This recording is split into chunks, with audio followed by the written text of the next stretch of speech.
اکثر لوگ جو ڈپریشن کا شکار ہوتے ہیں یا ہر وقت پریشانی کا شکار ہوتے ہیں، اس کی بے شمار وجوہات میں سے ایک بڑی وجہ جو اکثر لوگوں میں پائی جاتی ہے وہ یہ ہے کہ وہ ہر وقت یہ چاہتے ہیں کہ جس چیز کا انہوں نے فیصلہ کر لیا ہے کہ یہ ایسے ہو تو وہ ویسے ہونی چاہیے۔ تو بھئی یہ دنیا ہے، ایسا تو ہوتا بہت کم ہے کہ جب بھی آپ کسی حوالے سے کچھ چاہیں تو ویسا ہی ہو۔ اس بات کو سمجھنا بڑا ضروری ہے۔ اگر آپ اپنی زندگی میں آسانی چاہتے ہیں، یہ جو اللہ کی رضا کا کنسپٹ ہے نا، اس کو بڑے اچھے طریقے سے سمجھ لیجئے۔ اس کو جس انداز میں مشائخ نے بیان کیا، مولانا نے، اس کو اگر آپ سمجھ لیں گے تو آپ کی زندگی بڑی آسان ہو جائے گی کہ رضا اصل میں ہے کیا۔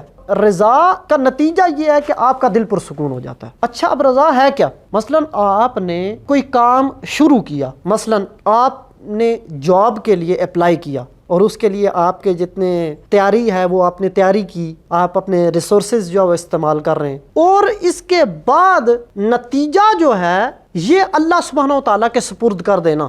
آپ کا اتنا کام ہے کہ یہ جتنا آپ نے کر لیا، اور اس کے بعد نتیجہ اللہ کے اوپر چھوڑ دیں۔ اب آپ کے حق میں آ جائے تو بھی بسم اللہ، اور اگر آپ کے حق میں نہ آئے تو بھی الحمدللہ، یہ رضا ہے۔ اگر آپ اس چیز کو سمجھ لیں گے اور اس پر عمل پیرا ہوں گے تو یقین جانیں جب آپ کے اگر خلاف نتیجہ آتا ہے تو آپ اس وقت پریشان نہیں ہوں گے، ڈپریشن کا شکار نہیں ہوں گے، کیونکہ آپ کے ہاتھ میں جو ہے اسباب اختیار کرنا جو اللہ سبحانہ وتعالیٰ نے آپ کے ہاتھ میں دیا وہ آپ نے کیا، باقی نتیجہ اللہ سبحانہ وتعالیٰ کی بارگاہ میں چھوڑنا، اس چیز کا نام رضا ہے۔